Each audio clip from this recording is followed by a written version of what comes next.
100 Facts about Scottish Folklore to Fall Asleep to. 1. The Mist-Covered Beginning. Close your eyes and let yourself drift northward, to a land where mountains rise like ancient guardians from morning mist, where lochs lie dark and deep as old secrets, and where the boundary between our world and the other world has always been as thin as a whisper on the wind. This is Scotland, and its folklore is as rich and layered as the peat that darkens its waters. Long before cities rose and roads were paved, the people of Scotland understood that they shared their glens and hillsides with others. Not just the deer and the eagle, but beings of a different nature entirely. And of all these otherworldly inhabitants, none were more important, more feared, and more respected than the Sith, what we might call the fairies, though that word barely captures what they truly were. The Sith were not the tiny, delicate creatures of Victorian fancy. They were the folk of the hollow hills, as tall as humans or taller, beautiful and terrible in equal measure. The old people knew them as the Day One Sith, the people of peace, though this name was less a description of their nature and more a careful courtesy, for one did not speak too directly of the fair folk, lest they take offense. To name something is to have power over it, and the Sith were not to be commanded. Instead, the Scots referred to them with gentle euphemisms, calling them the good neighbours, the gentry, the people of peace, always with that edge of careful respect that comes from living alongside something powerful and unpredictable. These beings made their homes in the Scythian, the fairy mounds that dot the Scottish landscape. These hills, often ancient burial cairns from peoples long forgotten, were said to be hollow, containing vast halls lit by an eternal twilight. Inside these mounds, time moved differently. A night of dancing with the Sith might mean 100 years had passed in the mortal world. A man might stumble into a fairy hill on Samhain night, when the veil between worlds grew gossamer thin, and emerge moments later by his own reckoning, only to find that everyone he knew had crumbled to dust generations before. The fairy mounds were doorways, thresholds between what is and what might be, and the wise traveller gave them a wide berth, especially on the quarter days when the doors stood open. The appearance of the Sith was as varied as the landscape itself. Some accounts describe them as impossibly beautiful, with pale skin that seemed to glow with its own light, hair like spun gold or raven wings, and eyes that held the depths of ancient locks. Others told of beings more strange, with features that shifted like water, never quite settling into one form. But whether beautiful or uncanny, all agreed on one thing: to see the Sith was to be forever changed, for they had a way of claiming a piece of your heart, of making the mortal world seem dim and colorless by comparison. The Sith had their own hierarchy, their own courts and kingdoms beneath the green hills. There were the Seelie court and the Unseelie court, the blessed and the unblessed, though these terms oversimplified a far more complex society. The Seelie court, if they could be called such, were more likely to deal fairly with humans, to keep their bargains and show a kind of cold courtesy. The Unseelie court delighted in chaos and mischief, in leading travelers astray and stealing away the unwary. But even the Seelie court was not benevolent by human standards. They were as alien as they were ancient, operating by rules and ethics that made sense only to themselves. Music was the great love of the Sith, and their skill with melody was legendary. Many a Scottish piper or fiddler claimed to have learned their most haunting tunes from the fairy folk, though such knowledge came at a price. The story was always similar: a musician, out late on a summer evening, would hear music of such beauty that it stopped the heart. Following the sound, they would find themselves at a fairy mound, and through some gap in the hill they would see the Sith at their revels, dancing and making music that no mortal hand should be able to produce. Sometimes the musician would be invited to join them, and if they were clever and kept their wits about them, they might leave with new tunes and skills that would make them famous throughout Scotland. But they had to be careful never to eat or drink what was offered, never to accept any gift beyond the music itself, for to eat fairy food was to become bound to their realm forever. The colour green held special significance in Scottish fairy lore.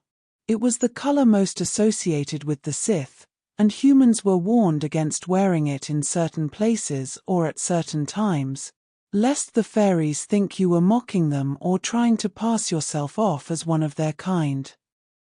Fairy women were often described as wearing gowns of green silk that shimmered like sunlight on leaves, and the grass around fairy mounds was said to be a green more vivid than any other, a green that hurt the eyes with its intensity. To wear green while walking near a known fairy hill, especially at twilight or on one of the festivals when the barriers between worlds grew thin, was considered either very brave or very foolish. The Sith were not content to stay hidden in their mounds. They rode out on certain nights, visible to those with the sight or to those unfortunate enough to be in the wrong place at the right time. These fairy cavalcades were magnificent and terrifying, with the Sith mounted on horses as white as sea foam or as black as midnight, their harnesses jingling with bells that seemed to ring from very far away and very close all at once. The sound of the fairy rad was said to be like wind in the trees, like distant thunder, like music that tugged at something deep in the chest. Those who saw the fairy rad pass by knew to hide themselves, to avert their eyes and hold perfectly still, for to catch the attention of the riding Sith could mean being swept up and carried away to realms from which there was no returning. But perhaps the most important thing to understand about the Sith, the thing that defined humanity's relationship with them for countless generations, is that they were neither good nor evil by human standards. They simply were. They were as much a part of the Scottish landscape as the mountains and the sea, as natural as the turning of the seasons. They had their own codes, their own sense of what was right and proper, and these did not always align with human morality. They could be generous or cruel, helpful or harmful, and which face they showed often depended on how they were approached, on whether proper respect had been shown, on whether ancient compacts had been honoured. The people of Scotland learned to live alongside them, to leave offerings of milk and bread, to speak carefully, to observe the old customs that kept the peace between the worlds. This was not superstition but survival, a practical wisdom passed down through generations who knew that the land they lived on was shared, and that their neighbours in the hollow hills were not to be dismissed or ignored. As you let these images drift through your mind, the green hills hiding their hollow halls, the fair folk in their endless revelry, the music that calls across the boundaries of reality, let yourself sink deeper into rest, knowing that we have only just begun our journey through the rich tapestry of Scottish folklore, and there are many more wonders waiting in the mist. 2. Waters deep and dark. Let your breathing slow and steady now, like the gentle lapping of water against ancient stone, for we turn our attention to the lochs and rivers that thread through Scotland like veins of silver and shadow. Water has always been a threshold in Scottish folklore, a boundary between worlds, and the beings that dwell in these dark depths are as old as the land itself. Of all the water spirits that inhabit Scottish lochs, none is more famous than the Each-Used, the water horse. But this creature was far removed from the gentle, domesticated horses that pulled carts and carried riders along mountain paths. The each-used was a shapeshifter, a predator of the deepest lochs, and it was one of the most dangerous beings in all of Scottish folklore. It could appear as a magnificent horse, standing on the shore of a loch with a coat that gleamed like wet stone in the moonlight, its mane rippling in a wind that no one else could feel. The creature seemed tame, inviting, and to the unwary traveler, tired from a long journey, the sight of such a horse seemed like a gift from Providence itself. But the each-used was patient and cunning. It would allow people to approach, would stand calm and steady as they admired it, would even permit someone to stroke its neck or run fingers through its mane. The danger came when someone climbed onto its back.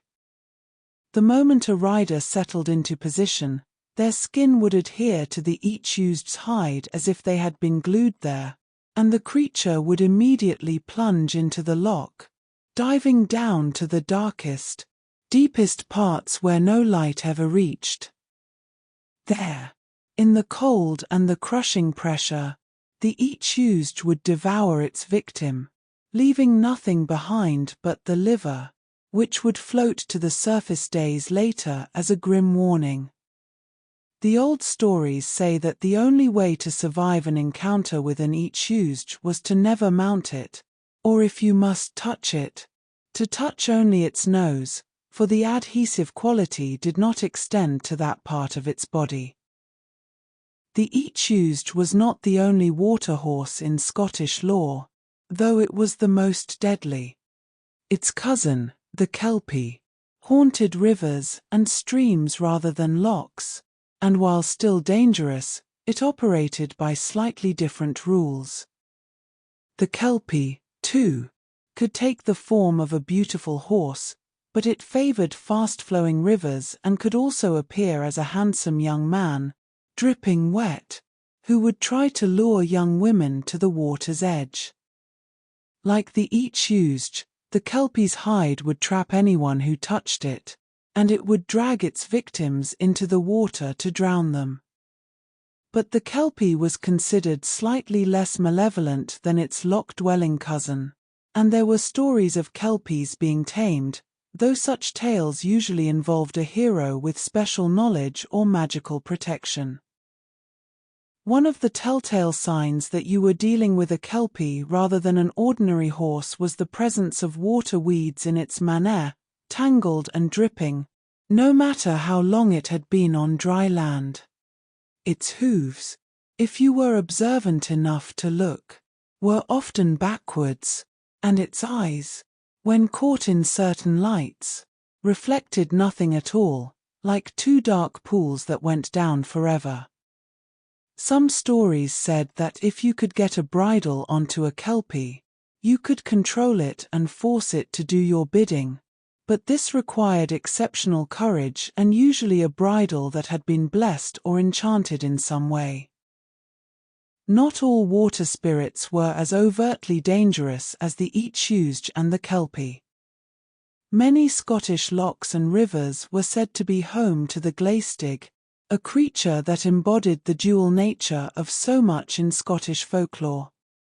The glaistig appeared as a beautiful woman with long golden or green hair, dressed in elegant robes that swept the ground, but beneath her skirts, her legs were those of a goat, covered in grey or brown fur, ending in cloven hooves. She was a guardian spirit, a protector of cattle and children, and many a farmer would leave out offerings of milk for the glaistig, trusting her to watch over the herd during the night. But the glaistig, like so many beings in Scottish lore, was not simple or straightforward in her nature. While she could be protective and even kindly to those who treated her with respect, she could also be capricious and vengeful. If offended or if her offerings were forgotten, the glaistig might lead cattle astray, or worse, she might lure travelers to their doom, using her beauty to draw them close before revealing her true nature. There were tales of men who had followed a beautiful woman in the twilight, only to find themselves at the edge of a precipice or a deep pool, with the glaistig laughing as she vanished into the mist. The deeper one ventures into Scottish waters, the stranger the beings become. In the seas around Scotland, particularly in the waters near the Hebrides and the far northern isles, dwelt the Selkies, the seal people. These were not spirits or monsters but something else entirely, beings that existed between two forms, two natures. In the water, Selkies were seals, sleek and graceful, with dark eyes that seemed to hold an almost human intelligence. But when they came to shore, they could shed their seal skins and walk as humans, and in human form they were said to be extraordinarily beautiful, with a wild, untamed quality that set them apart from ordinary folk. The folklore of the Selkies is suffused with longing and loss. There were many stories of Selkie women who came ashore, shed their skins, and were seen by human men who fell instantly and irrevocably in love. Some of these men were content to admire from afar, but others, driven by desire, would steal the Selkie's skin while she was in human form. Without her skin, the Selkie could not return to the sea, and so she would be forced to remain on land, often marrying the man who had stolen her greatest treasure. These marriages could last for years, even decades, and the Selkie wife might bear children and seem to settle into human life. But she never forgot the sea, never stopped longing for the waves and the deep, and she would search endlessly for her hidden skin. The stories always ended the same way. One day, the Selkie would find her skin, perhaps tucked away in a chest or hidden in the rafters, and the moment she had it in her hands, she would flee back to the ocean, leaving behind her human husband and often even her children, unable to resist the call of her true nature. There were Selkie men, too, who would come ashore and take human lovers, and these relationships were marked by the same bittersweet quality. A woman might fall in love with a mysterious stranger who appeared from the sea, and they might have a brief, intense affair before he vanished back into the waves, never to be seen again. Children born of such unions were said to carry the mark of their Selkie heritage, often having webbed fingers or toes, or possessing an unusual affinity for the sea. In some families along the Scottish coast, there were whispered beliefs that they carried Selkie blood, passed down through generations, and this was a source of both pride and sorrow. The relationship between humans and water spirits in Scottish folklore reveals something essential about how the Scots understood their environment. Water was life, providing food and transportation, but it was also death, claiming lives in sudden storms or drowning accidents. The spirits of the water embodied this duality. They were beautiful and terrible, alluring and deadly, protective and vengeful. They demanded respect, caution, and the observance of certain rules. One did not swim in certain lochs at certain times. One did not mock or challenge the water spirits. One left offerings and spoke carefully and remembered that the world was full of forces that were neither wholly good nor wholly evil, but simply powerful and other. Even the great Loch Ness, famous now for its monster, was in older times said to be home to a water kelpie, a being that long predated the modern sightings of Nessie. The loch was deep and dark and cold, its waters stained black with peat, and it was understood that such a place would naturally be home to something ancient and powerful. The people who lived along its shores knew to treat the loch with respect, to make the proper offerings, to observe the proper cautions. The water, like the land, was inhabited, and one was never truly alone when venturing near these dark and ancient places. Let these images settle over you like a soft mist, the dark waters reflecting starlight, the seal people shedding their skins on moonlit beaches, the beautiful horse that is not a horse standing patient and deadly by the loch's edge. Let yourself drift deeper, carried on gentle currents, knowing that Scotland's waters hold many more secrets, many more stories, waiting to be told. 3. Hearth, home, and hidden folk. Breathe slowly now, and let us turn from the wild waters and mysterious hills to something more intimate, more domestic. For Scottish folklore did not only concern itself with the grand and dangerous beings of loch and moor. The home itself, the hearth and the threshold, had its own spirits. Its own guardians and troublemakers, beings that lived alongside humans in the most ordinary of spaces, unseen but deeply felt. Every traditional Scottish home had its brownie, a household spirit that was as much a part of the dwelling as the stones of its walls. The brownie was a solitary fairy, small and shaggy, usually no more than 3 feet tall, dressed in ragged brown clothes that gave him his name. He was almost always male, and he was almost never seen, preferring to do his work in the dark hours of the night when the household slept.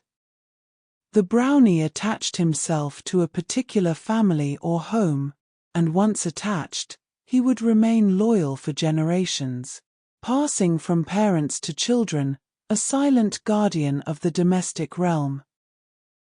The work of a brownie was humble but essential. He would thresh grain in the barn, tidy the kitchen, mend tools, herd cattle, and complete any number of small tasks that made the difference between a prosperous household and one that struggled. Families with a brownie considered themselves fortunate, and they took care never to offend him, for a brownie's goodwill was a precious thing.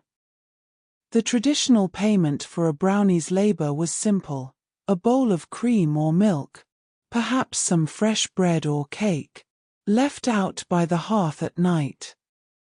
But this was not payment in the formal sense, merely an offering, a gesture of respect and gratitude. The brownie expected nothing more and, crucially, nothing less. The relationship between a family and their brownie was delicate, built on unspoken rules that everyone understood must never be broken. One of the most important rules was that a brownie must never be given new clothes. This seems strange, perhaps even unkind, for the brownie's garments were always described as tattered and worn, barely holding together. Yet time and time again, well-meaning families would take pity on their hard-working brownie and leave out a fine new suit of clothes as a gift. The result was always the same: the brownie would put on the new clothes, and then, with a mixture of what seemed like pride and sadness, he would leave the household forever, never to return. Some folklorists believe that the gift of clothes elevated the brownie's status somehow, released him from his chosen duty, or perhaps offended his sense of independence. Whatever the reason, a clothed brownie was a departing brownie, and many families learned this lesson too late. A brownie could also become offended by direct observation or by criticism of his work. If a family member stayed up late and tried to catch a glimpse of the brownie at his tasks, he might abandon the household in anger. If someone complained about how the brownie had completed a task, even in jest, he might turn from helpful spirit to household pest. An offended brownie could transform into a boggart, a mischievous and sometimes malicious entity that would plague the family with endless small disasters. Milk would sour, tools would go missing, fires would refuse to light, children would wake crying in the night. And once a brownie had become a boggart, there was often no way to appease him. The only solution was to leave the house entirely, though some stories tell of boggarts who followed families to their new homes, determined to continue their harassment. Beyond the brownie, Scottish homes had other, smaller spirits to contend with. There were the little folk of the hearth itself, being so tiny they were rarely seen but whose presence could be felt in the warmth of the fire and the way the flames danced and crackled. These hearth spirits were generally benign, but they expected the fire to be treated with respect. It was considered very unlucky to spit into the fire, to throw dirty water onto the flames, or to let the hearth fire go out completely, especially on important feast days. The fire was the heart of the home in every sense, and the spirits that dwelt within it were its protectors and its soul. In the Highlands and Islands, there was a belief in the Gruagach, a spirit similar to the brownie but often specifically associated with cattle and the dairy. The Gruagach was typically described as a woman with long, flowing hair, and she required her own special offerings, traditionally the first milk from a cow after calving. This milk would be poured onto a special stone, often a flat rock with a hollow worn into it, which served as the Gruagach's offering place. In return for this tribute, the Gruagach would ensure that the cattle remained healthy, that the milk flowed freely, and that the butter churned smoothly. Neglecting the Gruagach was to court disaster. Cows would sicken, milk would dry up, and the butter would refuse to form no matter how long you churned. The threshold of the home was another space of great significance in Scottish folklore, for it marked the boundary between the safe, domestic world and the wild, unpredictable realm beyond. Many customs and superstitions clustered around doorways. A horseshoe hung above the door would bring good luck and ward off evil influences, but it had to be hung properly, with the open end pointing upward to catch and hold the good fortune. Rowan wood, with its bright red berries and its reputation as a tree sacred to the old gods, was often placed above doorways to prevent witches and malevolent spirits from entering. A bride being carried over the threshold on her wedding day was an old custom designed to prevent her from stumbling as she entered her new home, for to stumble would be an omen of bad luck. Salt, too, played an important role in protecting the home and its inhabitants. Salt was a precious commodity in the old days, valuable for preserving food and flavouring the plain diet of oats and barley that sustained most Scottish families. But it was also a powerful ward against evil. A line of salt across the doorstep would prevent harmful spirits from entering. Salt thrown over the left shoulder would counter bad luck. A baby would sometimes be given a tiny taste of salt shortly after birth, or have a few grains placed on its tongue, to protect it from being stolen away by the fairies and replaced with a changeling. The fear of changelings was deeply ingrained in Scottish folklore, and it reveals much about the anxieties of parents in times when infant mortality was high and many illnesses were poorly understood. A changeling was a fairy child left in place of a stolen human baby. The fairies, it was believed, coveted human children, who were stronger and more vigorous than fairy offspring. They would steal into homes at night and swap their own sickly children for healthy human babies. The changeling would look like the original child but would behave differently. It might refuse to grow, might cry incessantly, might have strange, knowing eyes that seemed too old for an infant. Parents who suspected their child had been replaced would resort to various tests and remedies, some cruel by modern standards, all born of desperation and genuine belief that their real child was being held captive in the fairy mounds. One of the beliefs for preventing the theft of a child was to keep a constant watch over a newborn, never leaving it alone even for a moment during the dangerous first few weeks of life. Iron, which fairies could not abide, would be placed in the cradle. A pair of scissors left open in the shape of a cross, or an iron nail driven into the cradle's wood. Bread, which was a product of human labor and therefore anathema to the fair folk, might be placed under the baby's pillow. These were not mere superstitions to the people who practiced them but serious precautions, as real and necessary as locking your doors at night. The home, hen, was not simply a building but a carefully maintained space of order and protection carved out from a world full of unseen presences. Every aspect of domestic life had its spiritual dimension, from the brownie working unseen in the barn to the hearth fire that must never be allowed to die, from the threshold protected by rowan and iron to the cradle watched over with anxious vigilance. To maintain a household was to maintain relationships not just with the visible world of family and neighbors but with the invisible world of spirits and fairies, a world that pressed close against the walls and waited at every doorway. It was a world that required respect, attention, and the faithful observance of customs that had been passed down through countless generations.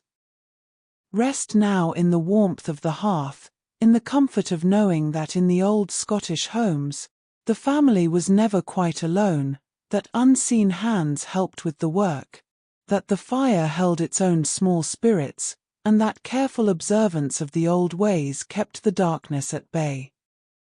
Let yourself sink deeper into sleep, knowing that the night watch is kept, that the threshold is guarded, and that we have many more stories yet to unfold. 4. The turning of the year. Let your mind drift now like leaves on an autumn wind, for we turn to the rhythm of the seasons, to the great wheel of the year as it turned in old Scotland. Time was not measured only in days and months but in festivals and quarter days, moments when the veil between worlds grew thin and the rules that governed ordinary life loosened their hold.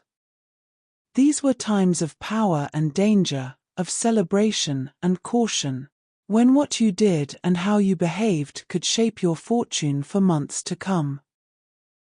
The Scottish year was marked by 4 great fire festivals, ancient observances that long predated Christianity and continued in various forms even after the old religion had officially passed away. These festivals divided the year into quarters, marking the transitions between seasons and the rhythms of agricultural life. They were times when communities gathered, when fires were lit on hilltops, when offerings were made, and when the boundaries between the human world and the other world became dangerously permeable. The first of these festivals, and perhaps the most important, was Samhain, celebrated on the eve of November 1st. Samhain marked the end of the harvest season and the beginning of winter, the dark half of the year when the land lay dormant and death seemed to hold sway over life. On Samhain night, the doors of the fairy mounds stood wide open, and the Sith walked freely in the mortal world. The dead, too, could return on this night, and it was customary to leave out food and drink for departed ancestors, to welcome them back to the hearth they had once called home. But Samhain was also a night of danger, for not all spirits abroad were benevolent, and not all the dead wished the living well. To protect themselves on Samhain night, people would light bonfires, great roaring blazes that served both practical and spiritual purposes. The fire provided light in the darkness, warmth against the cold, and a gathering place for the community. But it was also a ward against evil, for malevolent spirits were said to fear the flames. People would walk sunwise around the fire, following the path of the sun across the sky, a symbolic gesture meant to ensure good fortune. They would carry torches lit from the Samhain fire to relight their hearth fires at home, which had been extinguished earlier in the evening. This relighting of the hearth from the communal fire was a ritual of renewal, a way of cleansing the home and starting the dark half of the year with fresh fire and fresh luck. Samhain was also a time for divination, for peering into the future and trying to discern what the coming year might hold. Young women would perform rituals to discover the identity of their future husbands. They might peel an apple in one long strip and throw it over their shoulder, hoping the peel would land in the shape of their beloved's initial, or they might look into a mirror by candlelight, hoping to see a face appear behind their own reflection. These were not mere games but serious attempts to gain knowledge of the future, performed with a mixture of hope and trepidation, for the future, once glimpsed, could not be unseen. As winter deepened and the year moved toward its darkest point, attention turned to the winter solstice and the celebrations that would eventually become known as Hogmanay, the Scottish New Year. While Hogmanay as we know it developed over many centuries and absorbed many different traditions, its roots lay in ancient celebrations of the returning light, the point at which the days began to lengthen and the promise of spring, however distant, could once again be felt. In the old way of reckoning, this was a time of endings and beginnings, a moment when time itself seemed to pause and anything was possible. One of the most important Hogmanay customs was first footing, the tradition of being the first person to cross a threshold after midnight on New Year's Eve. The first foot, or first footer, could bring either good or bad luck to the household for the entire coming year, and so this was not a role to be taken lightly. The ideal first footer was a tall, dark-haired man, someone from outside the immediate family. He would carry symbolic gifts, a piece of coal to ensure the house stayed warm, salt for prosperity, bread so the family would never go hungry, and perhaps a dram of whiskey to toast the new year. The first footer would enter without knocking, place his gifts by the hearth, and only then exchange greetings and good wishes with the household. The reason the first footer should be dark-haired harked back to the days of Viking raids, when a light-haired stranger at your door likely meant trouble. Even centuries after the last Viking longship had sailed these waters, the folk memory persisted, encoded in a tradition that most people followed without fully understanding its origins. A red-haired or blonde first-footer was considered unlucky, as was a woman, though the reasons for this latter prohibition have been lost to time. These were the rules, passed down and observed, part of the careful architecture of customs that was meant to ensure good fortune in an uncertain world. As winter released its grip and the land began to wake, the second of the great fire festivals arrived. Imbolc, celebrated on the 1st of February. Imbolc marked the first stirrings of spring, the point at which the ewes began to lactate in preparation for lambing, and the first signs of new growth could be detected in the frozen ground. This was the festival of Bride, or Brigid, a figure who existed in that liminal space between goddess and saint, between the old religion and the new. Bride was associated with fire, with poetry, with healing and smithcraft, with all the transformative arts that took raw materials and shaped them into something new. On the eve of Imbolc, households would prepare a bed for bride, leaving out clothes and food in the hope that she would visit during the night and bless the home. In the morning, people would look for signs that she had been there, ashes disturbed in the hearth, or marks that might be interpreted as her footprints. Young girls would carry a bride doll, dressed in white and decorated with ribbons and flowers, from house to house, blessing each home in exchange for offerings. These were not merely quaint customs but vital rituals, ways of ensuring that the spring would indeed come, that the frozen earth would warm and soften, that life would return to the land. Imbolc was also a time for divination about the weather to come. People would watch for signs and omens. If the day of Imbolc was bright and sunny, more winter weather lay ahead, but if it was cold and overcast, spring would arrive early. They would observe the behavior of animals, particularly the serpents and badgers that were said to emerge from their dens on this day to test the weather. These practices show the intense attention that agricultural people paid to the natural world, reading it like a text, searching for clues that might help them prepare for what was coming. The third fire festival was Beltane, celebrated on the 1st of May, marking the beginning of summer and the light half of the year. Beltane was a festival of fertility and growth, of the greening of the land and the flourishing of life in all its forms. Like Samhain, it was a time when the veil between worlds grew thin, but where Samhain dealt with darkness and death, Beltane celebrated light and life.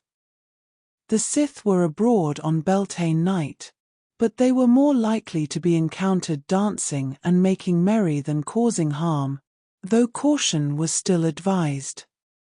The central ritual of Beltane was the lighting of bonfires, traditionally kindled using a need fire, a flame created by friction rather than from existing fire.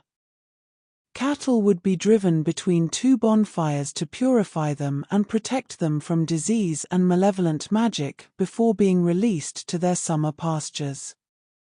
People would jump over the flames for luck and protection, and courting couples would join hands and leap together, their linked hands a promise, their successful jump an omen of a fruitful union. The ashes from the Beltane fires would be scattered on fields to ensure good crops, and people would carry embers home to relight their hearth fires, much as they did at Samhain. Beltane was also associated with the decorating of May bushes, usually hawthorn trees heavy with white blossoms, which were hung with ribbons, shells, and other ornaments. The hawthorn was considered a fairy tree, and cutting it down or damaging it was very unlucky, but decorating it and celebrating its blooming was a way of honoring the spirits of growth and renewal. Young people would gather hawthorn branches to bring into their homes, though care had to be taken with this practice, for while hawthorn was lucky outdoors, some believed it could bring misfortune if brought inside at the wrong time or in the wrong way. These festivals, with their fires and feasts, their divinations and their careful observances, structured the year and gave meaning to the passage of time. They were not separate from daily life but woven into it, marking the great transitions and reminding people of their place in the larger patterns of earth and sky, light and dark, life and death. Let yourself rest in this rhythm, this ancient turning of the wheel, and know that as the seasons changed, so too did the relationship between the human world and the world of spirits, in an endless dance as old as the hills themselves. 5. Seers and second sigh. Breathe deeply and let your mind's eye open now, For we turn to those rare individuals who could see what others could not, who walked with one foot in each world and carried the burden of vision. In Scotland, the gift of second sight was both blessing and curse, a faculty that allowed certain people to perceive spirits, to witness events happening far away, and to glimpse fragments of the future before it had come to pass. The second sight, known in Gaelic as an da Sheelad, meaning literally, the two sights, was not something one could learn or acquire through study. It was a gift, or perhaps more accurately an affliction, that ran in certain families, passing from generation to generation like the color of eyes or the shape of a hand.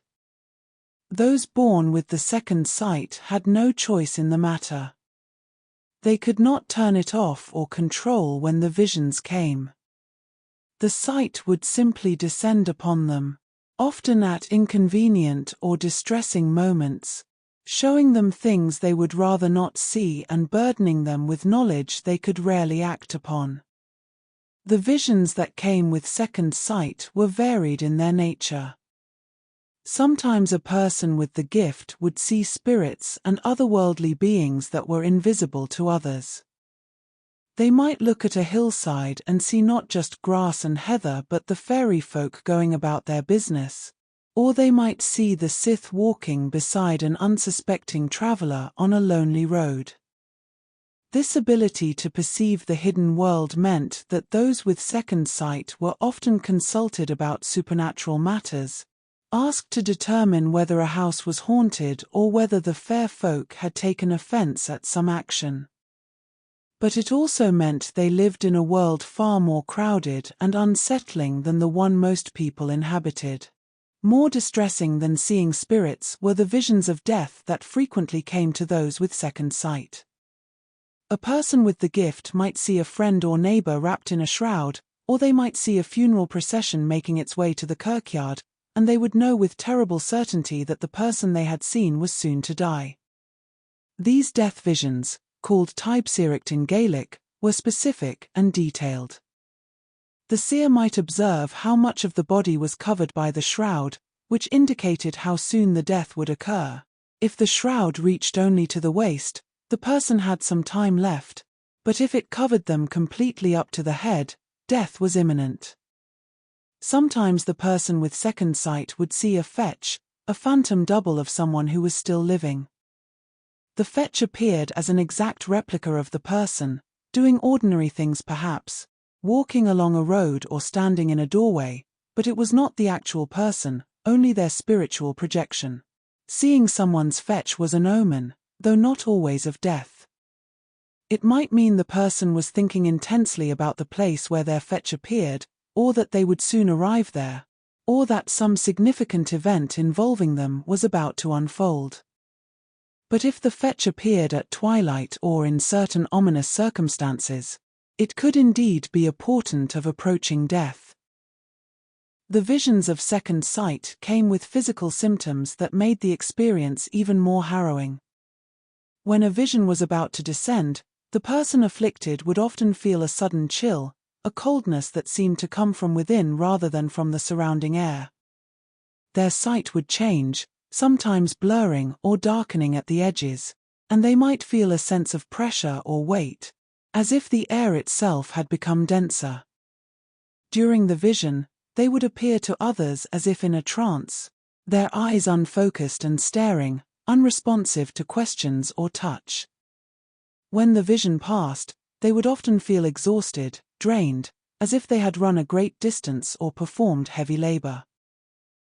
The burden of second sight was made heavier by the fact that those who possessed it were generally unable to prevent the events they foresaw. To see a death approaching and be powerless to stop it, to watch a disaster unfold in vision and then see it happen in reality, this was a torment that marked those with the gift. Some seers tried to warn people of what they had seen, but this was fraught with difficulty.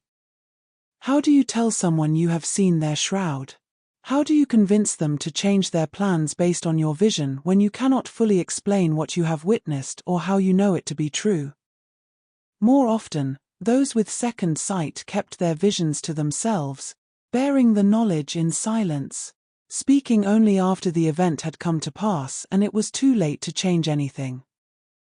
There were ways, it was said, that second sight could be temporarily shared with someone who did not possess the gift.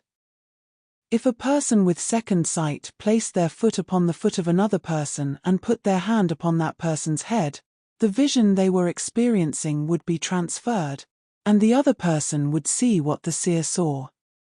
This was not done lightly, for to share such a vision was to share its burden, and few who had glimpsed the other world through borrowed sight wished to repeat the experience. The visions were too strange, too unsettling, too far removed from the comfortable solidity of the ordinary world.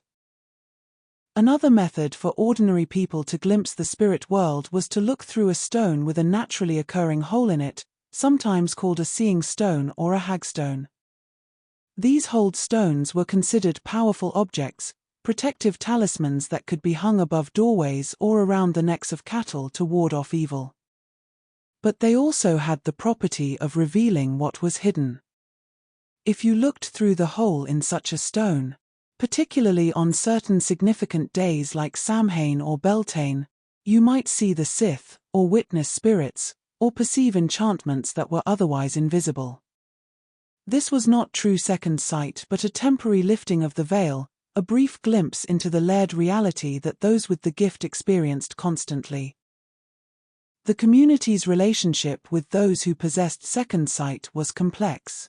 On one hand, seers were respected for their gift and their knowledge of the unseen world. They might be consulted on important matters, asked to locate lost objects, or requested to determine whether an illness was natural or the result of supernatural interference. On the other hand, they were set apart, marked as different, and sometimes viewed with suspicion or unease. To spend too much time in the company of someone who could see what you could not, who might at any moment perceive your future or witness your fetch, this could be disconcerting. And there was always the question of whether the seer's visions caused events to happen or merely revealed what was already fated. Some individuals with second sight eventually learned to read the symbols and patterns in their visions with greater accuracy. They understood that certain images had specific meanings. To see a person's body with lights around it meant a death by fire, while water in a vision might indicate drowning. A vision of a particular place might mean that was where an important event would occur, or it might be symbolic of something else entirely. Interpreting the visions was an art in itself, one learned through painful experience and the accumulation of memories showing which symbols had meant what in the past. But even with practice, the visions remained ambiguous, fragmentary, pieces of a larger pattern that was never fully revealed. The phenomenon of second sight was taken very seriously in Highland Scotland, documented by travellers and scholars who collected accounts from those who claimed to possess it or to have witnessed its effects. These were not dismissed as superstition by the communities where they occurred but accepted as a real, if poorly understood, aspect of human experience. Whether the second sight was a genuine psychic ability, a form of heightened intuition, or something else entirely remains a mystery. But for those who possessed it, and for the communities that lived alongside them, it was as real as the mountains and the rain, another thread in the complex tapestry of Scottish life, where the seen and unseen worlds were never as separate as they might seem. Let these thoughts drift through your mind like mist through a glen. The watchers who see what others cannot, the visions that come unbidden, the weight of knowing what is to come, rest in the mystery of it, in the understanding that some people walk between worlds whether they wish to or not, and that the boundary between what is and what might be is thinner than we imagine. 6. Ghosts and spirits of the dead. Allow yourself to settle deeper now, your breathing slow and steady, as we turn to those who linger after life has ended, the spirits of the dead who could not or would not move on to whatever realm awaited them. In Scottish folklore, death was not always an ending but sometimes a transformation, and the departed did not always depart as completely as the living might have wished.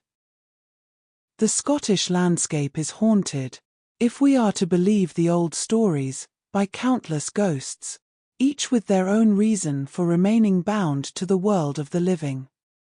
These were not the Hollywood spectres of later imagination, but something more nuanced, more particular. A ghost in Scottish tradition was often tied to a specific location or task, unable to rest until some condition was met, some wrong righted, some message delivered. They were, in a sense, unfinished business given form, the weight of the past pressing into the present. One of the most common types of ghost in Scottish lore was the revenant who remained because of improper burial. The way a body was laid to rest mattered enormously. The corpse had to be positioned correctly, with feet pointing toward the east so that the deceased would face the rising sun on the Day of Judgment. The grave had to be properly consecrated, the prayers said correctly, the ritual observances completed in their proper order. If any of these things were neglected, or if a body was left unburied or buried in unconsecrated ground, the spirit might be unable to rest and would wander, seeking what had been denied it in death. Suicides and those who died by violence were particularly prone to becoming restless spirits. Christian tradition held that suicides could not be buried in consecrated ground, and so they were often interred at crossroads or on the boundaries between parishes, in liminal spaces that belonged fully to neither one place nor another. These lonely graves, far from church and community, were believed to be the haunts of troubled spirits who would appear to travelers, sometimes seeking help, sometimes simply replaying the moment of their death over and over, trapped in an eternal loop of suffering. The murdered dead were said to walk until their killers were brought to justice or until the circumstances of their death were revealed. There were many stories of travelers who encountered ghostly figures at lonely spots along the road, figures who would silently point to a particular location or gesture urgently, trying to communicate something of vital importance. Sometimes these spirits would appear to people in dreams, showing them where their bodies lay hidden or revealing the identity of their murderer. The belief that murder would out, that the dead would not rest until justice was done, was deeply embedded in Scottish culture and served as both a comfort to the bereaved and a warning to those who might contemplate violent acts. Another category of restless dead were those bound by treasure or by oaths unfulfilled. A person who had hidden wealth and died before revealing its location might be condemned to guard that treasure as a ghost, unable to rest while the gold or silver lay unclaimed. Similarly, someone who had sworn an oath and died before fulfilling it might remain as a spirit, trying desperately to complete the task they had promised to perform.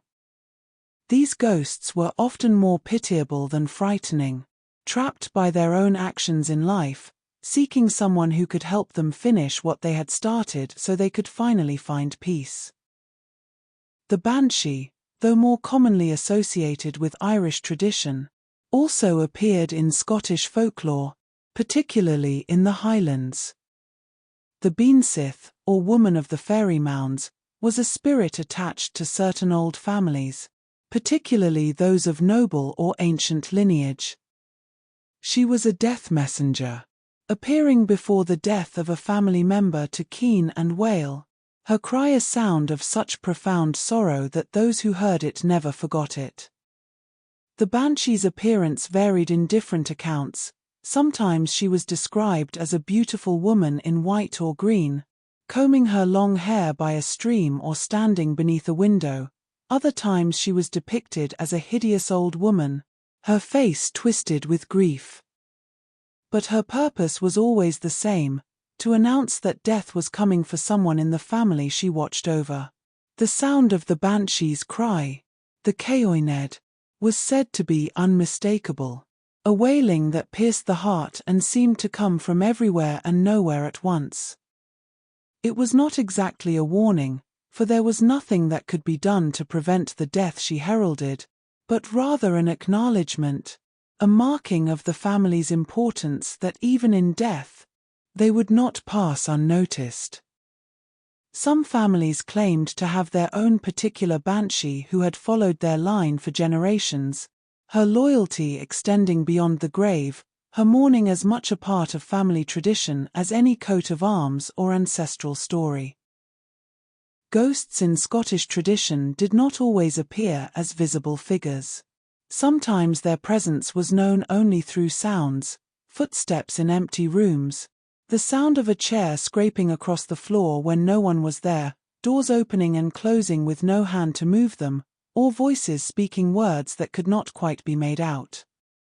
These auditory hauntings were considered just as real as visual apparitions, and they often disturbed the living more, for at least a visible ghost could be seen and perhaps avoided, while sounds could permeate a space, making nowhere feel safe. Some ghosts were bound to specific objects rather than places. A piece of jewelry, a sword, a piece of furniture might carry with it the spirit of its former owner, and bringing such an object into your home could mean inadvertently importing a haunting. These object-bound spirits were particularly difficult to deal with, for simply moving away from a haunted house would not solve the problem if you took the haunted object with you. The only solution was to identify the object and dispose of it properly, sometimes requiring it to be buried, broken, or returned to wherever it had originally come from. The tradition of holding a wake for the dead served multiple purposes in Scottish culture. On the practical level, it ensured that the deceased was truly dead and not merely in a coma or deep sleep, a genuine concern in times before modern medicine. But on the spiritual level, the wake was a time when the living kept watch over the dead, guarding the body from evil spirits who might try to possess it or prevent the soul from departing properly. During the wake, which might last for several days, there would be prayers, stories told about the deceased, songs sung, and whiskey drunk. The body was never left alone, for an unwatched corpse was vulnerable, and those who sat vigil were performing a sacred duty, helping to ensure the deceased could transition peacefully from this world to whatever came next. The customs surrounding death and burial in Scotland reveal a deep anxiety about the boundary between life and death, and about ensuring that those who died could find rest and that their spirits would not return to trouble the living. From the coins placed on the eyes to keep them closed, to the stopping of clocks at the moment of death, to the turning of mirrors to the wall so the soul would not be trapped in the reflection, every action was designed to help the dead move on and to protect the living from unwanted spectral visits. Death was a threshold that had to be crossed correctly, with proper ritual and respect, or the consequences might echo for generations. Let yourself rest now in the quiet understanding that the dead were not forgotten in old Scotland, that they were honored and feared in equal measure, that the living maintained their relationship with those who had gone before through story and ritual and the careful observance of traditions designed to keep the two worlds properly separated. Sink deeper into sleep, knowing that we have traversed another layer of Scotland's rich otherworld, and there are still more wonders waiting in the darkness. 7. Witches and Magic. Let your thoughts drift now like smoke from a hearthfire, curling and rising, for we turn to those who worked with power, who knew the old ways and the secret arts. In Scotland, the figure of the witch loomed large in both folklore and history, a complex figure who was healer and cursed, wise woman and accused, feared and needed in equal measure. The Scottish witch was not always the malevolent figure of later persecution. In the older traditions, there were those who simply possessed knowledge of herbs and charms, who knew how to cure ailments and protect against misfortune, who served their communities as midwives and healers. These were the wise women and cunning men, people who understood the properties of plants, who could set bones and ease fevers, who knew the words to say over a sick child or a cow that had stopped giving milk. Their magic was small and domestic, woven into the fabric of daily life, as practical as knowing when to plant barley or how to read the weather in the clouds. But there was also a darker tradition, one that spoke of those who had made pacts with darker powers, who could curse as well as cure, who commanded spirits and worked ill against their neighbors. The distinction between helpful magic and harmful witchcraft was often unclear, and what made the difference in many cases was simply the outcome. If the charm worked and the patient recovered, the practitioner was a healer. If the magic failed or if misfortune followed, suspicions of witchcraft might arise. And in times of hardship, when crops failed or cattle sickened or children died, communities looked for someone to blame, and the witch became a convenient scapegoat for forces beyond human control. One of the most feared abilities attributed to witches was the power of the evil eye, the ability to curse someone simply by looking at them with malicious intent. The evil eye was believed to be particularly effective against children and livestock, both of which were vulnerable and precious. A witch who cast the evil eye upon a child might cause it to sicken and waste away, while a cow that received such a baleful glance might stop giving milk or become barren. Protection against the evil eye required constant vigilance and the use of various countercharms. A red thread tied around a child's wrist, a horseshoe nailed above the byre door, rowan crosses hidden in the thatch, or specific prayers and invocations spoken at the start of each day. Scottish witches were said to be able to transform themselves into animals, particularly hares. There were countless stories of men out hunting who would pursue a hare, only to have it lead them on an impossible chase, running faster than any natural creature, leaping fences no hare should be able to clear, and always staying just ahead of the dogs. If the hunter managed to wound the hare, it would disappear, and later that day a woman in the village would be discovered nursing an injury in the exact same place where the hare had been struck. This shape-shifting ability allowed witches to move unseen, to spy on their neighbors, to steal milk from other people's cows by taking animal form and sneaking into byres at night. The theft of milk was, in fact, one of the most common accusations leveled against witches. It was believed that a witch could magically transfer the milk production from another person's cows to her own through various means.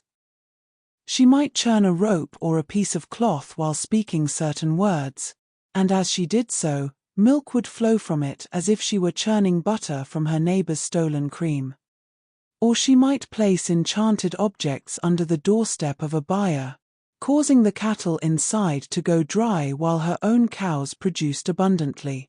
For a farming family dependent on their cattle, such theft could mean the difference between survival and starvation, and so accusations of milk stealing were serious matters indeed. Witches were also believed to raise storms and control the weather, a power of obvious concern to a nation of sailors and fishermen. The winds themselves could be bought and sold, it was said. A witch might sell favorable winds to a sailor, tying 3 knots in a rope. Untying the first knot would bring a gentle breeze, the second a stronger wind, and the third a gale. But the witch could also raise storms to destroy her enemies or to wreck ships for plunder. The great tempests that arose suddenly on the North Sea, the squalls that drove vessels onto rocks. These might be natural phenomena, or they might be the work of witches meeting in covens to work their weather magic. These witch gatherings, or covens, were said to take place at certain significant locations and times. Witches would meet at crossroads, on lonely hilltops, or at ancient standing stones, places where the boundary between worlds was already thin. They would meet on the quarter days, particularly on Samhain and Beltane, when their powers were strongest. At these gatherings, witches would make their compacts with the devil, would receive their familiar spirits, and would learn new spells and curses from their infernal master. The meetings were described as wild revels, with dancing and feasting, the whole scene lit by an eerie light that came from no natural source.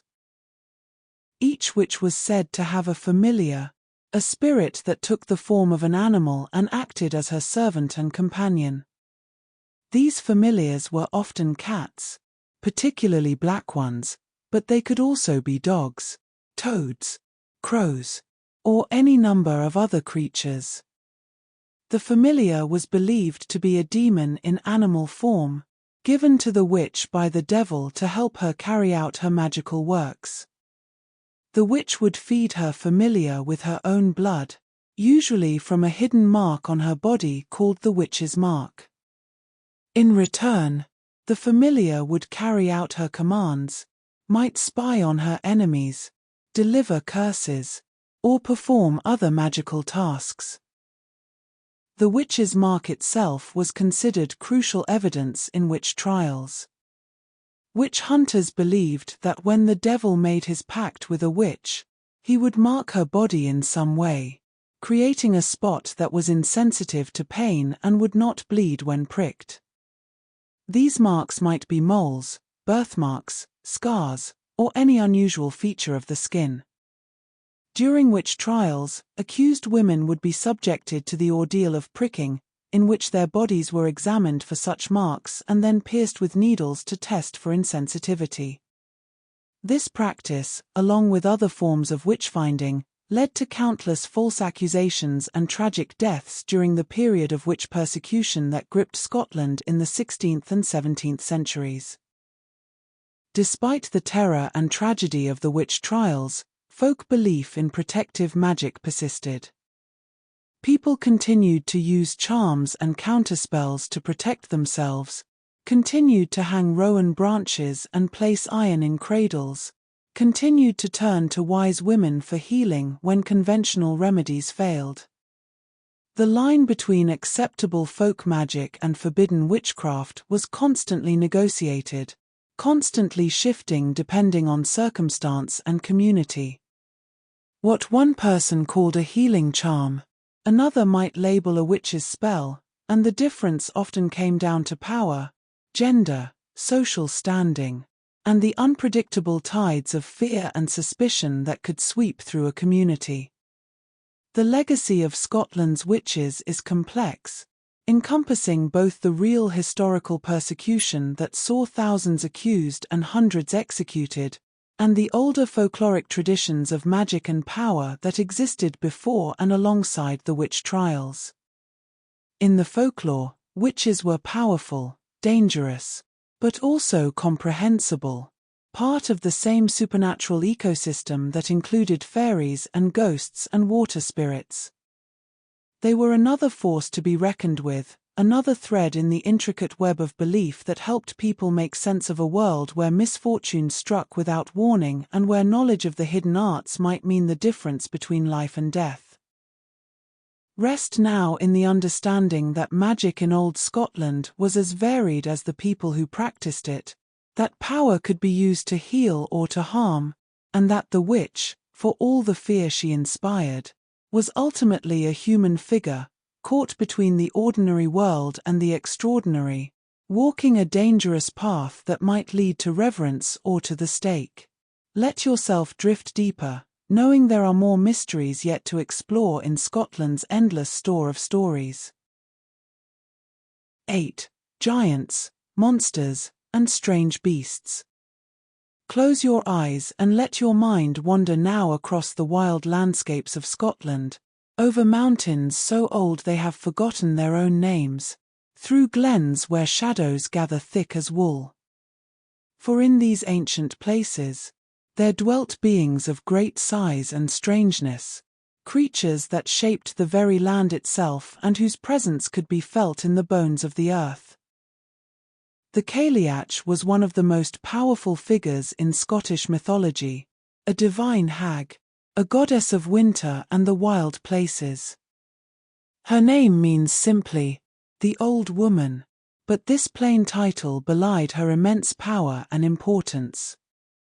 The Cailleach was said to be as old as the mountains themselves, and indeed, many believed she had created the mountains, dropping them from her creel as she strode across the land in the time before time. She was a giantess, tall as a hill when she chose to be, with skin as grey as stone, hair like frozen waterfalls, and a single eye in the center of her forehead that saw everything that moved across her domain. The Cailleach ruled over winter, and her staff, when it struck the ground, brought frost and snow. Each year on Samhain, she would emerge to bring the cold season, and she would reign until Beltane, when she would transform into stone or sink into the earth to sleep through the warm months. Some stories said that she turned into a boulder that could be found sitting in certain remote locations, waiting to come alive again when the wheel of the year turned back to winter. In other versions, the Cailleach had a counterpart, a younger goddess named Bride or Brigid, and the two would alternate their rule over the seasons, the old woman giving way to the young maiden in an eternal cycle of death and renewal. The Cailleach was not evil, but she was not gentle either. She was a force of nature, indifferent to human suffering in the way that winter itself is indifferent. Deer were sacred to her, and she was sometimes depicted as herding them like cattle across the mountainsides. Shepherds who showed respect to the wild deer might find their flocks protected during the harsh winter months, but those who killed deer needlessly or without proper ritual might find themselves facing the Cailleach's wrath, which could manifest as storms, avalanches, or simply the relentless, killing cold that took lives and livestock without mercy. In the waters and wild places of Scotland lurked other monstrous beings, creatures that defied easy categorization. The boobree was one such entity, a gigantic water bird that haunted the lochs and sea lochs of the Western Highlands. Larger than any natural bird, with a call like the bellow of a bull, the boobree was said to prey on cattle and sheep that ventured too close to the water's edge. It would rise from the depths without warning, seize its victim in its massive beak, and drag it under the surface, leaving only churned water and perhaps a few bloodstains on the shore as evidence of its feeding. Different from the boobree but equally terrifying was the water bull, or tarbuesge, a creature that combined features of both bull and water horse. The water bull was massive, black as midnight, with enormous horns and eyes that glowed red in the darkness. It would emerge from lochs to mate with ordinary cattle, and the offspring of such unions were said to be particularly fine specimens, stronger and healthier than other cattle, though they often bore distinguishing marks, ears that were shorter than normal, or a tendency to bellow at the water as if calling to their supernatural parent. The water bull was generally less aggressive toward humans than the each-used or kelpie, but it was still dangerous if provoked or encountered unexpectedly. Farmers who discovered a water bull among their herd might consider it a blessing or a curse depending on the circumstances. The enhanced quality of the crossbred cattle was valuable, but the presence of a water bull could also attract the attention of other supernatural beings, and there was always the risk that the creature might decide to reclaim its offspring, leading them back into the loch and taking any ordinary cattle that had bonded with them along for the journey. In the border regions between Scotland and England, tales were told of the worm or WM, a dragon-like creature that terrorized the countryside. These were not the elegant, flying dragons of later fantasy, but something more primal and unsettling. Great serpentine creatures that dwelt in hills or caves, emerging to devour cattle, sheep, and occasionally humans. The most famous of these was the Linton worm, said to have terrorized the area around Jedburgh until it was slain by a local hero. The worm was described as so large that it could coil its body around an entire hill, and its breath was poisonous, wilting crops and sickening anyone who came too close. The method by which the Linton worm was finally killed has become part of the legend. The hero fashioned a lance with a peat soaked in pitch, which he set ablaze and thrust down the creature's throat when it reared up to attack him. The internal fire consumed the worm from within, and it thrashed and writhed in its death agonies, the marks of its final struggle still visible, some say, in the topography of the land. This pattern of a local hero destroying a monstrous worm appears in several Scottish tales, each region having its own version, its own champion, its own explanation for why certain hills are shaped the way they are or why certain places have always seemed cursed or barren. Not all the strange beasts of Scottish folklore were massive in scale. The wolver was a creature unique to the Shetland Islands, a being that occupied an interesting middle ground between human and wolf. The wolver had the body of a man but the head of a wolf, covered in short brown fur. Unlike werewolves, which were humans transformed by curse or magic, the wolver was simply what it was, a separate species that lived quietly in caves and remote places. Most remarkably, the wolver was not hostile to humans. Stories described wolvers who would leave fish on the windowsills of poor families, who would rescue those lost at sea, who would sit peacefully on rocks fishing with simple rods, bothering no one. The wolver represents an interesting counterpoint to the more dangerous creatures of Scottish folklore. It was other, clearly supernatural, but not necessarily threatening. It kept to itself, followed its own customs, and interacted with humans only benevolently or not at all. The existence of such creatures in the folklore suggests a worldview more nuanced than simple fear of the unknown, one that allowed for the possibility that the strange and the different might also be peaceful, even helpful, that not everything that diverged from human form had to be an enemy. Another creature that inhabited the boundary between helpful and harmful was the Sea Sith, the fairy dog. This was an enormous hound, as large as a young bull, with shaggy dark green fur and a tail that coiled upon its back. The Sea Sith roamed the wild places, particularly the highlands, and its bark could be heard for miles, a single deep, booming sound that struck terror into those who heard it. The dog was said to bark 3 times when it was hunting, and those who heard the first 2 barks had until the third to reach safety, to get indoors and bar the door. If caught outside when the third bark sounded, the listener would be struck dead by fear or carried off to the fairy realm. But the Sea Sith was not simply a threat. It also served as a guardian of the other world, protecting the boundaries between the human realm and the domain of the Sith. In some stories, the fairy dog could be placated with offerings or won over by bravery and respect. A person who showed no fear in the presence of the Sea Sith, who stood their ground and addressed the creature with proper courtesy, might find it transforming from threat to protector, might even gain its aid in undertaking some quest or task. Like so much in Scottish folklore, the Sea Sith embodied duality, capable of being both dangerous and beneficial depending on circumstance and the character of those who encountered it. These creatures, from the world-shaping Cailleach to the gentle wolver, from the monstrous worms to the ambiguous fairy hound, populated a Scotland that was wilder and stranger than the land we know today.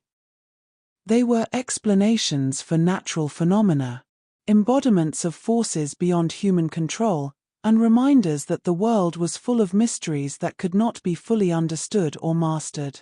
In their stories, we see the Scottish harsh and beautiful landscape, recognizing that survival meant not conquering nature but learning to live within it, respecting its power and appeasing its spirits. Let these images settle into your mind like snow falling on the high peaks. The giant woman striding across mountains, the great serpent coiled around a hill, the wolf-headed man fishing peacefully by the sea. Rest in the knowledge that Scotland's wild places have always been inhabited by more than meets the eye, and that there are still more tales waiting to be told. 9. Sacred places and ancient stones. Breathe slowly and deeply now, and let your thoughts turn to the stones themselves, the ancient monuments that stand silent across the Scottish landscape, marking places of power and memory. These standing stones, stone circles, and cairns are older than any written history, raised by people whose names are lost to time, but whose presence can still be felt in these carefully arranged rocks that have weathered millennia of wind and rain. The standing stones of Scotland are not merely geological features but sacred markers, boundaries between the seen and unseen worlds. These megaliths, some standing alone, others arranged in circles or rows, were raised with enormous effort by peoples who lived thousands of years before the Celts arrived in Scotland. The purpose of these stones has been debated by scholars, but in folklore, their meaning was clear. They were places of power, thresholds to the other world, and they demanded respect from anyone who passed near them. Many standing stones were believed to be people or giants who had been turned to stone, frozen in place by some ancient curse or magical transformation. These petrified beings were not simply dead but suspended, trapped between life and stone, and some stories claimed they could return to life under certain circumstances. At midnight on particular feast days, especially Samhain or Beltane, the stones might move, might walk down to nearby streams to drink, or might dance in their circles as they had done in life before the spell was cast. Those who witnessed such events were warned never to speak of what they had seen, for to reveal the stone's secret animation was to court disaster. Stone circles, like the famous Ring of Brodger in Orkney or the smaller circles scattered across the Highlands, were understood to be fairy rings, places where the Sith held their revels. To enter a stone circle at the wrong time, particularly at twilight or on one of the quarter days, was to risk being swept up in fairy revelry and losing yourself in their timeless dance. People would avoid walking through stone circles when possible, choosing instead to walk around them, giving these ancient monuments a wide berth out of respect and caution. Cattle would sometimes refuse to enter stone circles, their instincts warning them away from these threshold spaces. Certain stones were known for their healing properties or their ability to grant wishes. These stones often had specific features, a hole through which one could pass an afflicted body part, or a hollow that collected rainwater believed to have curative powers. People would visit these stones in times of illness or need, performing prescribed rituals, walking around the stone a certain number of times in a sunwise direction, leaving offerings of coins or cloth strips tied to nearby trees, or passing a sick child through a holed stone in the belief that the passage would leave the illness behind. The Clach na Bratach, or fairy flagstone, at Dunvegan Castle on the Isle of Skye represents a different type of sacred object, though made of fabric rather than stone. This ancient silk flag, yellowed with age and fragmentary, was said to have been given to the MacLeod clan by the fairies. The legend told that a MacLeod chief had married a fairy woman, and when she was forced to return to her people after their allotted time together, she left the flag as a parting gift. The flag held powerful magic. It could be waved 3 times in the clan's history, and each time it was unfurled, it would bring victory in battle or save the clan from disaster. Two of these invocations had already been used by the time the stories were recorded, leaving one final use remaining, a source of both comfort and anxiety for the MacLeods. Wells and springs were also considered sacred places throughout Scotland, many of them associated with healing and with saints who Christianized older pagan sites. These holy wells, or Clootie wells as they came to be known, were visited by people seeking cures for various ailments. The ritual was specific. The visitor would dip a piece of cloth, or clootie, in the well's water and then tie it to a nearby tree.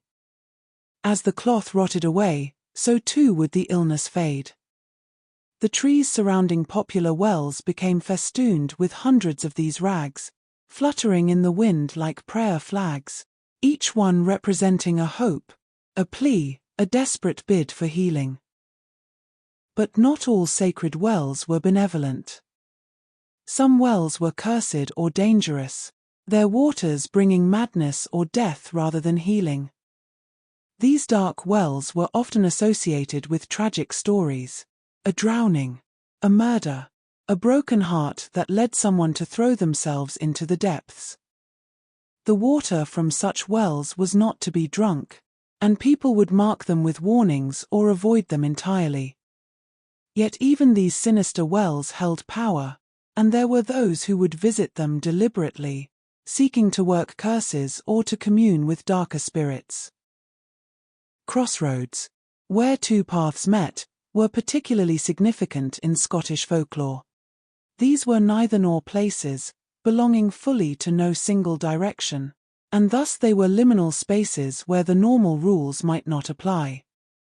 Crossroads were where witches met, where the dead were buried if they could not rest in consecrated ground, where deals might be struck with supernatural beings. To stand at a crossroads at midnight was to put yourself at risk, for anything might appear: a ghost seeking to communicate, a fairy procession, or even the devil himself, ready to bargain for a soul. The practice of burying suicide victims at crossroads served multiple purposes in folk belief. First, it placed them outside the boundaries of both parish and churchyard, appropriate for those who had died outside the grace of the church. Second, the crossroads itself was believed to confuse the spirit, which would be unable to determine which road to follow and thus would remain trapped at the intersection rather than wandering and potentially haunting the living. Sometimes a stake would be driven through the body, a practice that horrifies modern sensibilities but which was seen as necessary to prevent the restless dead from rising. Ancient burial cairns, those mounds of stone that dot the Scottish landscape, were treated with particular reverence and fear.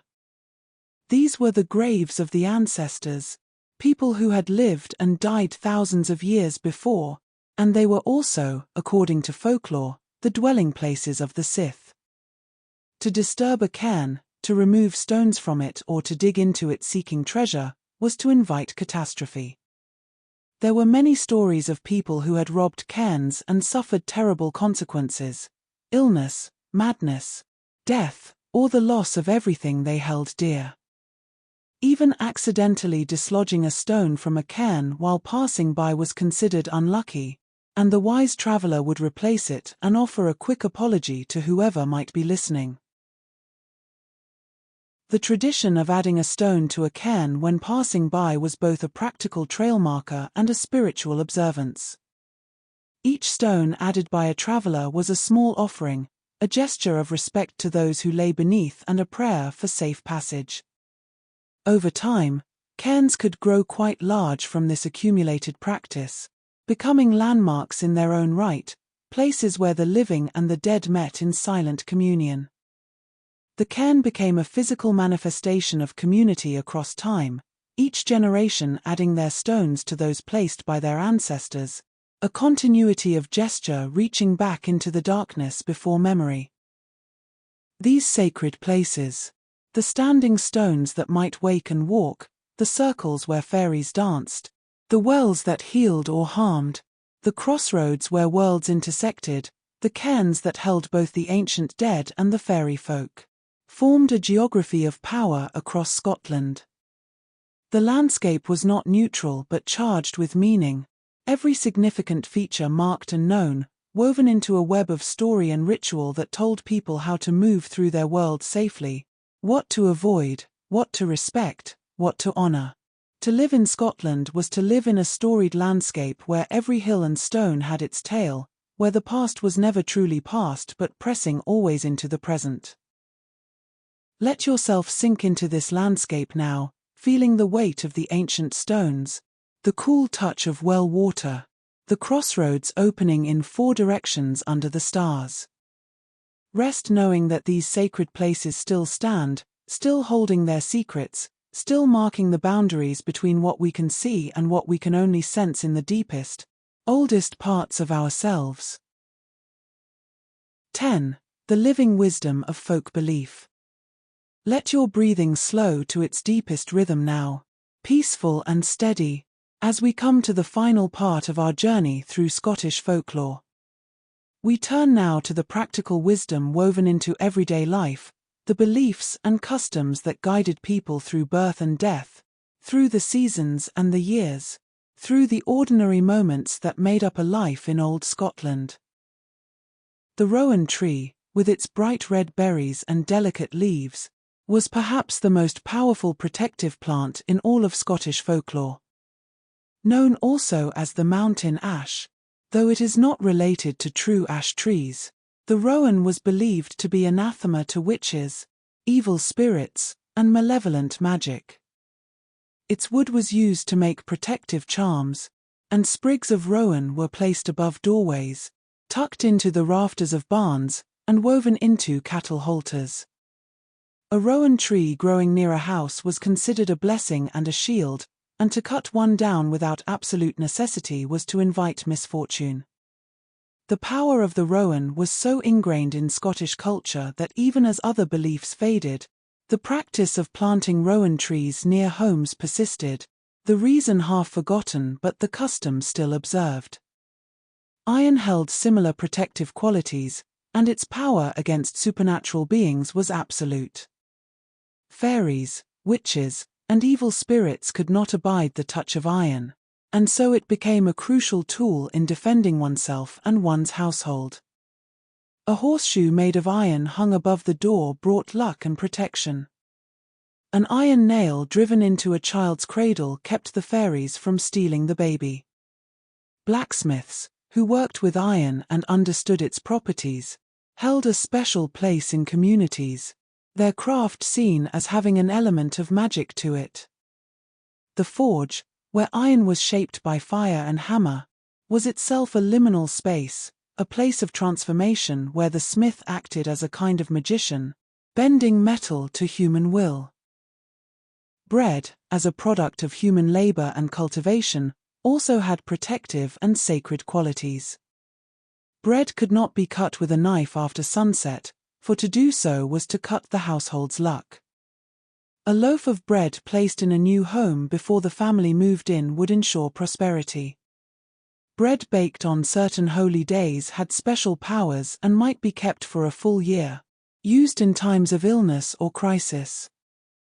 The act of breaking bread together was not merely sharing a meal but creating a bond, a covenant of sorts, and to break bread with someone was to enter into a relationship of mutual obligation and trust.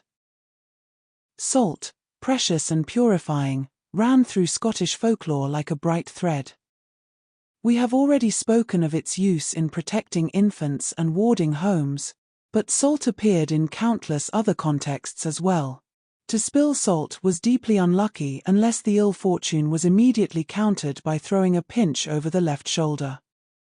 Salt was used in death rituals, placed on the chest of a corpse to prevent evil spirits from entering the body. It was mixed with water and sprinkled around the boundaries of a property to create a protective barrier. Salt was life and preservation, the opposite of decay and corruption, and its symbolic power was recognized by all. The belief in the evil eye and the need to protect against it led to the practice of blessing, or seining as it was known in Scotland.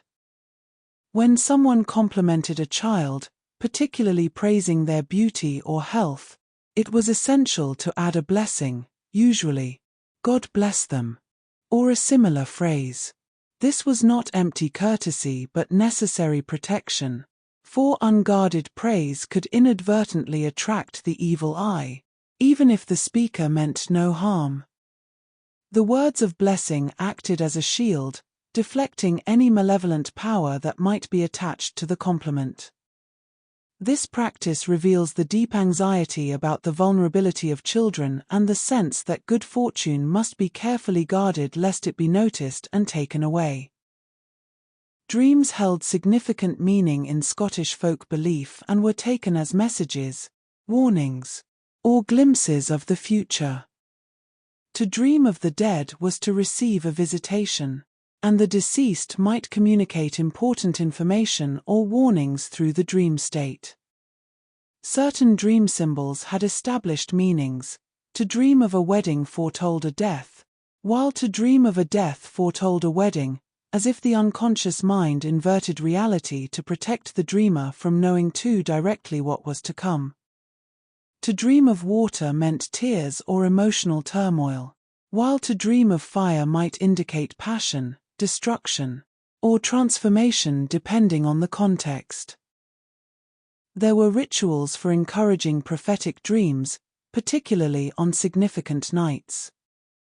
A young woman seeking knowledge of her future husband might place a sprig of yarrow under her pillow and recite a specific charm before sleeping, hoping that her true love would appear to her in dreams. On St. Agnes' Eve, various divination practices involved specific preparations before sleep in the belief that the veil between present and future was particularly thin that night. These dream divinations were taken seriously, and people would parse their dreams carefully upon waking, searching for symbols and meanings that might guide their decisions or prepare them for what was to come. The threshold of a home held such significance that numerous customs and superstitions clustered around it.